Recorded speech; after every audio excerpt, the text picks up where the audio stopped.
Hello, I'm back with my game Hoarders, and I'm going to demonstrate the first couple of rounds of a three-player game.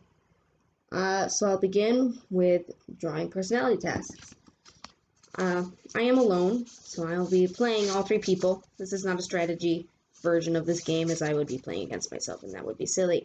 But, so, me being player 1, and player 2, player 3. Player 1's personality is the vegetarian. This allows this player to force one of the other players to, or any player actually, it says force one player, it doesn't say other players. Force one player to remove either a sheep, person, or fish resource from their territory. So that's the special ability this player will have for the whole game. Player 2 has the biologist personality. This means that if they have no more of any animal resource, they may take any type of animal resource from the pile. So hopefully this will happen and I can demonstrate how that works. And the third player's personality is the farmer. This means that all of their fields have 2 wheats instead of one wheat, and then whenever anyone plays a famine, they only have to return 1 wheat instead of 2. So hopefully we get to see all of those things in action in this demonstration. There are 4 more personalities here, but we won't be using them. Next we will draw our task cards, and each player will decide based on their personality. Since we're playing a 3-player game, we are going to draw 5 cards, 5, and select 4 to play with. I'm going to draw these randomly just because it doesn't really matter because we're not playing the full game and I'm not trying to win against myself because I would obviously win. Isn't that funny? So just a moment here, and then we'll randomly deselect one of the 5. So I've dealt 5 to every player. Let's say player 1 gets rid of this card, player 2 gets rid of this random card, player 3 gets rid of this card. Alright, great. Now we all have 4 task cards. Every player would then pick one of them strategically to be their first card, but for the sake of time and for strategy, I don't need to demonstrate this. So they would be laying their first task face up. Oh, sorry, that one should be face down. And then the next one's face down. Whatever style they'd like, as long as it's clear which one is first, second, third, fourth, whatever. This one just has a stack here. There we go. All right, now that we have selected, everyone remembers what their personality is, and then we take them back, shuffle them up randomly, and then that's how we decide who goes first. Ideally, there would be tokens, but I honestly just didn't have the desire for that. Middle card, vegetarian. All right. You see, I seem to have forgotten. Nope, it's vegetarian, biologist, farmer. There we go. See, this is the problem with that system, but it'll be fixed eventually. For now, this is how it works. Great. Now I can move these forwards and make them thin. Maybe have a little bit more space to play with. So, since the vegetarian is going first, worked out quite conveniently that it is where I'm sitting. So, my first turn, I'm going to draw 2 cards. Looking at my thing, which if you want to look at it, says I need 2 wheats, a fish, 4 gold, 3 people, and 2 sheep. So I need a little bit of everything. So I'm going to take this water in this field, and I'm going to get the corresponding resources. And that was my turn. I could use this, but no one else has any territory, so it would make no sense. Player 2 will go. Let's look at their card. Well, they definitely need this, but since gold has special abilities, I think, since the other card's a gold chest, they're going to keep it secret. And this becomes a secret layer card. Player 3's turn. They got 2 waters. Do they even need water? They don't. Oh, this is interesting. What would they do? They don't need water. They definitely need water on a future turn. So it would be beneficial to have this for now, but this would be a good flood card for later. So they're going to keep that for a secret action later on in the game. Now it's back to player 1's turn. 2 fields. Well, they do need 2 sheep, so this is pastures, I should say. 2 pastures. And they do need sheep, so this is quite convenient for them. Oh, I forgot to place the resources on the other one. That was silly of me. Oops. Alrighty, there we go. Forget that happened. Okay, now player 2 is going to go. Hold on. Actually, my player is going to use their vegetarian personality card before player 2's turn. Force one player to remove either a sheep, person, or fish resource from their territory. Player 3 has a nice fish here, so player 1 is going to make player 3 remove their fish token. And since they don't have a chest, they can't block me. And now it is player 2's turn. Again, they're going to draw 2 cards. Fish and a sheep. They definitely need this sheep. And they're probably going to need a fish later on, so strategically this makes sense. Right there. Alright. More specimens needed. Well, they can't really use that action yet. So, it is player 3's turn. 2 sheep. Again, everyone needs sheep. Sheep's a pretty common necessity, so first couple rounds might be some collection. Mostly. Here we go. They're going to take their 2 sheep. Right there. Player 1's turn again. Ooh, this is where things get interesting. We have a village and we have a chest. Now, player 1 needs both of these, so they're definitely going to keep both of these.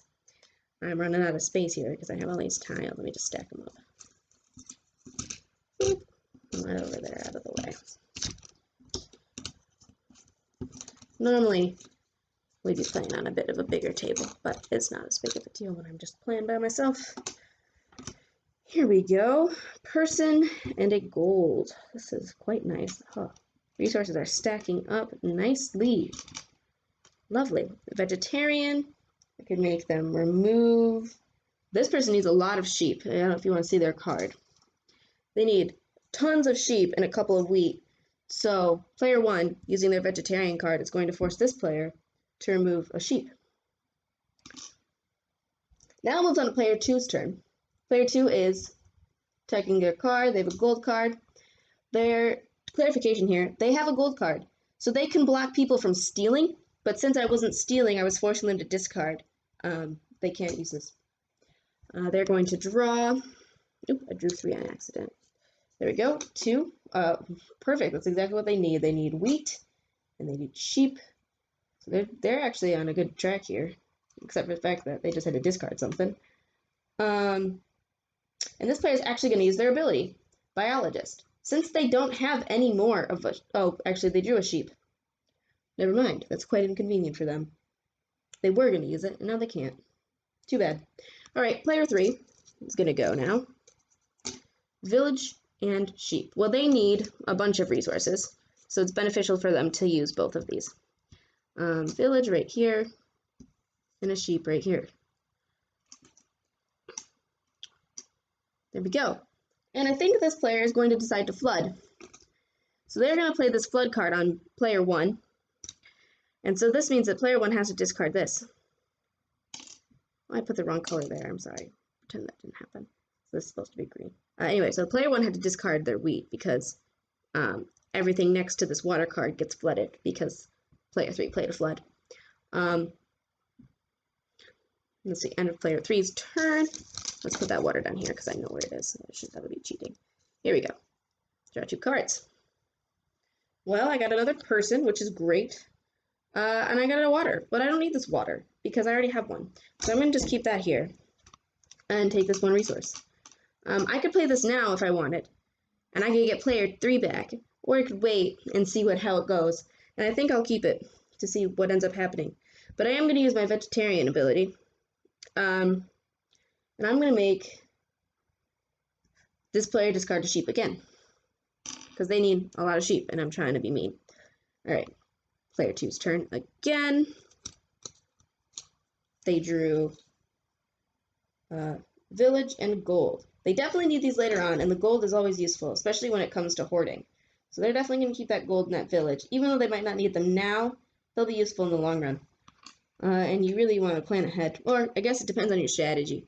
All of these players are really playing with my strategy since I'm the one playing, so it's a bit biased, but honestly, I personally think that this is the best strategy. Granted, I haven't won every time I've played this game, and I invented the game, so maybe it's not the best strategy. Up to you. Alright, well, they got their resources, and now, since they don't have any more sheep, they can choose to get any of one animal resource. Just so happens that what they need is sheep. So they can use their biologist ability to draw directly from the stockpile and place into their lair. La-di-da-di-da. Voila. Okay, player 3 is going to go another wheat field and at the first wheat field, and then a pasture. They already have 3 pastures, and I think they're feeling pretty good about that, so they're going to keep that card and get this wheat field. And since they are the farmer, they get 2 resources on this wheat field, which is really great for them since they have 5 wheats on their card. Just another reminder, show you the card again. Wow, look at that. I've gotten to show you most of the abilities so far, which is really great. I was hoping I'd be able to do that. Didn't set the game up. I could have, now that I look back, but I decided not to. All right. A wheat and a gold. Great. This gold will be great in the future because both for using that, I've got 2 golds on my field now, which allows me to potentially purchase resources. But also, I need 4 gold, so it's pretty good. That was a good round for me. Look at this. When I flood anybody, no, I think I'll still wait. All right, player 2 is going to go again. Another chest, another village. Well, they're going to keep this village card, but this chest will be really convenient for the same reason I just explained, because when it comes to purchasing directly from the stockpile, you need 2 gold. And since they still don't have any sheep, they can choose any animal of their choice. They do choose sheep, of course, because they need so many. And there we go. Now it's player 3 turn again. We're going to draw here. What do they got? They always need more wheat. Like I said, their card does have 5 wheat on it, but they're feeling pretty confident about these sheep. So they're going to put them in here. All right, and they get 2 wheats, which is great because now they almost have all of the wheats that they need in order to hoard. Although you can hoard at any time. My player is going to go again. Well, I mean player 1, I should say. But I have a chest and a pasture. I already have the 2 sheep that I need for this card, and I already have 2 golds out. And I think that what I want is to have a gold inside to protect me from stealing. So I'm going to keep this gold here, actually. And I'm also going to keep this for future pillages that I might want to perform. Now, on a, oh yes, my ability. Force one player to remove either a sheep or person or fish resource. I've just realized that this player needs this person. So I'm going to make them get rid of this person. And they're very upset with me now. It's also a bit of payback for flooding me earlier. Alright, now it is player 2's turn again. And they drew another village and gold. Wow, they're really just stacking up on these villages and gold. They're going to put these in here, and I think they're going to pillage because they have a lot of resources now. They're going to keep a chest in here to protect them from future pillages. But for right now, they have 3, so they can pillage. So first, I think they're going to take 1 sheep from both of us. So I think they're going to start by taking a sheep from player 3, right here, and then double check that they don't have any. They don't have any chests, so they can't block player 2. But then player 2 comes to me, tries to steal a sheep from me, and I say no, no, no. I will bribe you. So I get rid of my chest card. Their turn ends immediately. They can't even use their biologist action yet because I've bribed them. So if they had chosen to steal from us in a different order, they wouldn't have even been able to steal from player 3. So they chose quite intelligently, pretending that I don't know what every card is on the board. Now player 3's turn. Ooh, okay. Well, now they have a gold. They got 2 gold now, which they really like, especially because of what just happened to them. But they're going to put them straight onto their board because they do need 2 gold for their card. So they don't want to waste resources. Like I said, we're in a little bit of a scrunched space. You'll have to bear with me. These 2 are stuck together. All right. Cool. And double checking what they've got here. Just 2 greens. Back to player 1's turn. Actually, no. I think that was a pretty sufficient round. Pretty good way of showing how the game would start up and how it would kind of run. I can only post 15-minute long videos at this point, so I'm going to stop it before the 15-minute mark. But I hope you enjoyed that little playthrough beginning. I'm about to post another video, which is 54 minutes long.